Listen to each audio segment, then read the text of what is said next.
پاکستان سے آج کل جینڈر سلیکشن کا طریقہ شروع ہوا ہے. جیسے اگر کسی کی بیٹیاں ہیں تو وہ ڈاکٹر سے رابطہ کر کے اپنی مرضی سے بیٹا لینے کی ڈیمانڈ رکھتا ہے, تو میڈیکل پروسیجر کے ذریعے ایسا کیا جا رہا ہے. یا بیٹے ہیں تو بیٹی کی خواہش اپنی مرضی سے پوری کروائی جا رہی ہے. شریعت کی روشنی میں ایسا کرنا جائز ہے؟ حرام ہے, بالکل ناجائز ہے اور اللیگل بھی ہے. اسلامی ملک میں ہوتے ہوئے ہم حرام کام کر رہے ہیں. ہمیں امریکہ, کینیڈا, آسٹریلیا سے عبرت حاصل کرنی چاہیے. ان ملکوں میں اس پہ سخت پابندی ہے, جینڈر کی سلیکشن پہ بہت سخت قانون سازی ہے کہ آئی وی ایف کے ذریعے جب بچے کے وہ کرتے ہیں نا, تو اس میں رینڈملی جو بھی ہو جائے, وہ لڑکا ہو لڑکی ہو, 10 لڑکیاں بھی کسی کی ہو جائیں نا, 11ویں پہ بھی اس پہ پابندی ہے کہ آپ لڑکا کی سلیکشن کرو یا لڑکی کی سلیکشن کرو. تو گورنمنٹ کو بھی چاہیے اس پہ قانون سازی کرے. اس سے قدرتی جو گروتھ ریشو ہے وہ برباد ہو جائے گا, جو اللہ کا ایک بنایا ہوا نظام ہے.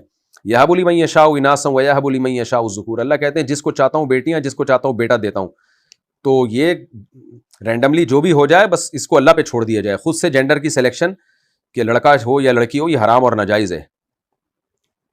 جہلم والی سرکار نے اس پہ فتویٰ دے دیا تھا کہ جائز ہے, تو لوگ جب مفتیوں, جو علماء نہیں ہیں, بنے ہوئے مفتی ہیں, ان سے جب آپ مسائل پوچھو گے تو ایسا ہی ہوگا.